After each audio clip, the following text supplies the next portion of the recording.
Okay, we're here in Ironforge.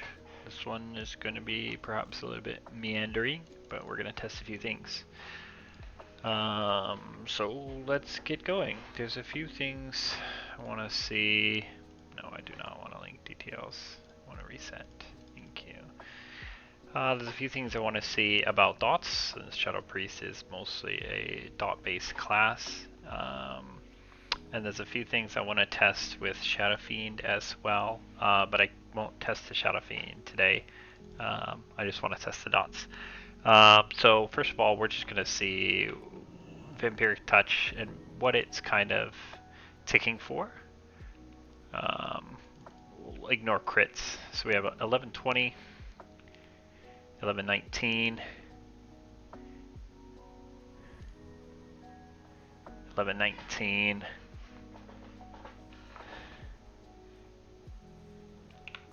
See, put on another one. Just make sure it's around 1120, 1119 for all hits.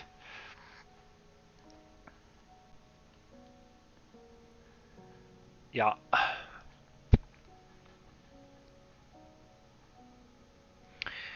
Okay, so now actually what I'm going to do is I'm going to see if it will dynamically update with some buffs that I have. So we're going to put it on. And then we're going to try to stack up Shadow Power as fast as we can. So we'll just get some Mind Seers here. Okay. 1119. 1119. So it does not dynamically update with Shadow Weaving, which is a self buff that we have on ourselves. So that's really quite interesting. We'll keep Shadow Weaving, or we'll stack up to 5. And now we have 5 stacks of Shadow Weaving, and we will put on a Vampiric Touch. So there's 1231, up from 1119, right? So dots are not dynamically updating, or Vampiric Touch is not dynamically updating with Shadow Weaving. It snapshots your Shadow Weaving. I'm going to try this with Shadow Word Pain as well. See if it's different. 775. 776. Okay, so we're going to see 775 or 776, right? Now we're going to update actually Shadow Word Pain.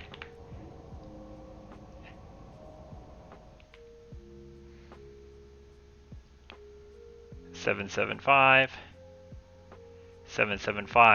So this is actually updated because it refreshed when I Mind Flay, but it's still at the same damage. Now I'm going to actually reapply Shadow Word Pain manually instead of refreshing it with Mind Flay. So 853. So this is interesting as well. So Shadow Word Pain is similar to a Warlock's Corruption in that it snapshots percentage-based damages, and it does not dynamically update with percentage-based damages. That's really important. Really important because we don't want to put it on too early. It's really important for the opener that I'm considering. I'm considering an opener of, you know, in TOGC, you oftentimes always have the bosses like ready. So considering an opener of Shadow Word Death, Mind Blast into... Now I have 5 stacks for my first round of dots. I don't know if that's good or not, because I don't know if it's better to have my dots rolling as soon as possible, or to have my first round of dots have 5 stacks of Shadow Weaving. I don't know which one is more damage. It's probably pretty close, actually, to be honest with you. But what I do know is that I should not put Shadow Word Pain up before I have 5 stacks. Or if I do put Shadow Word Pain up, so let's say I start my damage rotation like this, is just put all my dots up, and Shadow Word Pain is my 3rd dot. That's going to snapshot with 4% extra Shadow Weaving. Actually, it depends on what gets applied first. the shadow weaving buff to me or the dot to the boss. I think it's the dot to the boss actually, instead of shadow weaving to me. Either I get 5 stacks before I apply Shadow Word Pain, or I reapply Shadow Word Pain sometime when after I get 5 stacks. I think the reapplying is probably a little bit clunky. I might forget it during some fights as well, and that's over the course of a fight, losing 10% damage on a Shadow Word Pain is a ginormous damage loss. So that's really quite interesting. Let's check to see if shadow waving is applied before the dot or after the dot. So we're gonna put the dot on here. So we have 775, and then we're going to go over here and put the dot over here. Don't crit. 790, 790. So 1% of 775 is 7.5. 2 would be 15, so 775 to 790, that's 15 damage. So that is 2%, meaning that it doesn't apply the debuff. I mean, it doesn't apply the buff to me before, which that makes sense, obviously, from the talent. It shouldn't. Shadow damage spells have a 100% chance to increase the shadow damage you deal by 2% for 15 seconds, text over 5 times. Just reading it, I assume it should be applied to me after I cast a spell, right? Shouldn't be before. So that's really cool. So now what I'm going to do here is I'm going to see if dots will dynamically, or see if Shadow Word Pain snapshots a spell power. I'm going to go based off, I don't know anything about Shadow Priest. What I do know is Warlock. I know that Corruption snapshots percentage damage increases. That's why Tricks of the Trade is useful, because it's a percentage damage increase. And it snapshots crit. It does not snapshot spell power. It does not snapshot haste. So spell power and haste are useless for the snapshot. We're going to see if Shadow Word Pain works the same way,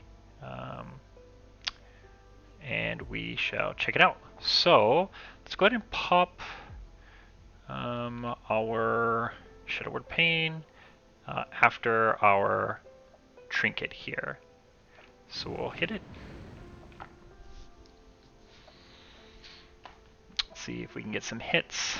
From 775 to 846 with a spell power trinket. 846, 847. Right. So let's continue the Shadow Word Pain. Now it has dropped off.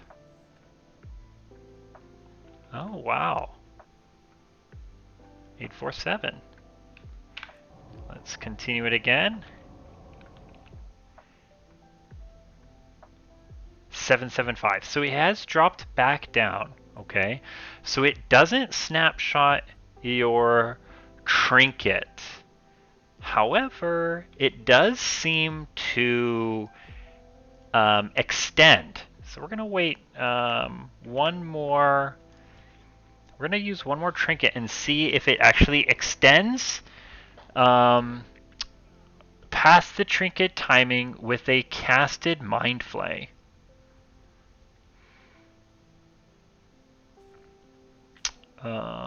And that would be interesting to me.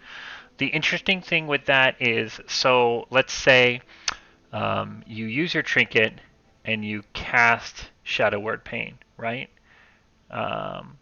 Then your Shadow Word Pain during the trinket's duration it should have that additional spell power, right? Let's say you refresh your Shadow Word Pain with a Mind Flay cast while the spell power buff is still up. It should refresh your Shadow Word Pain, re-snapshotting for only that Shadow Word Pain, not for the whole fight, just for that duration of Shadow Word Pain, your trinket. Why that's interesting to me is you can probably sneak out a little bit extra DPS that way, to where when you see your trinket having 2 seconds left or 1 second left, you cast a Mind Flay. You might be casting a Mind Flay anyway, right?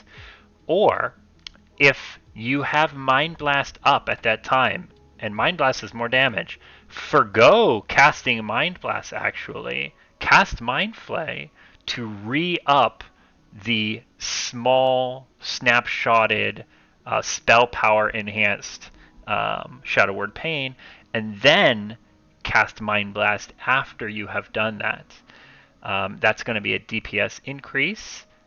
Also, instead of after that Mind Blast going back to Mind Flay right away again, because then that will re-snapshot your Shadow Word Pain without a spell power buff, to then use something that might not be in your normal DPS rotation, like Shadow Word Death. Just using extra damaging abilities instead of Mind Flay might end up being a DPS increase if you have to do those other things anyway, or maybe even if you don't have to do those other things. But anyways, I'm rambling here, but I can see probably where this is like some high level stuff you might be able to edge out. So we're gonna do it again. So here we're gonna snapshot this. Right, so we got the 847. 847. So let's say, right, my Mind Blast is going to come off cooldown in like 2 seconds, but I forgo that. I hit it. 846. My trinket is now down. Come on, don't crit. 847. 847. So that snapshot of that Shadow Word Pain snapshotted the trinket even though the trinket's down, right? And now, since I reapplied it with Mind Flay, it has re-snapshotted it to not actually have that. So that's really interesting, right? So again, that probably actually works with Warlock Corruption as well, to where for the duration of the fight and the entirety of the corruption, it snapshots crit and percentage damage increases. However, for that specific cast before you re-up it, for Shadow Priest with a Mind Flay, it does also do kind of like a mini snapshot of spell power, and I would assume haste as well. But I'm not sure. I don't have a haste trinket. Unfortunately, I can't test it, but I would just assume that. So that's really interesting to know. So again, for example, let's say here, we're going to do it. We're going to pretend that I have the spell power trinket procced right now. I'm doing my rotation, blah, blah, blah, blah, blah, blah, blah. In the situation and the scenario here, where Mind Blast is off cooldown, but I don't use Mind Blast. Trinket's still up. I refresh it with the trinket, then I use Mind Blast. Then I don't want to use Mind Flay right away because I have my re-upped trinket snapshot of Shadow Word Pain. I then might use a global on Shadow Word Death before I re-up it. That might allow one more tick of the snapshotted Shadow Word Pain to go off. The snapshotted Shadow Word Pain going off with a Shadow Word Death damage might be a DPS increase over using Mind Flay right away. I'm not sure. I don't know. But also, like, after you use that Shadow Word Death, let's say your Vampiric Touch needs to be refreshed. Maybe you cast to refresh the Vampiric... Obviously, you cast to refresh the Vampiric Touch before you go back to Mind Flay. Just, extending that snapshot as far as possible. You can see how there is probably minimal applications to this on a single target boss fight. However, on Anubarak, um, re-snapshotting your Shadow Word Pains on Anubarak ads when your trinkets have like 3, 2, or 1 second left before you go back, and you won't refresh those very soon because you're going to be mind flaying Anubarak instead of the ads. You can see how that actually would be a very major DPS increase. Um, I don't know why I'm talking like you can see that. Because I'm mostly talking to myself, but there we are.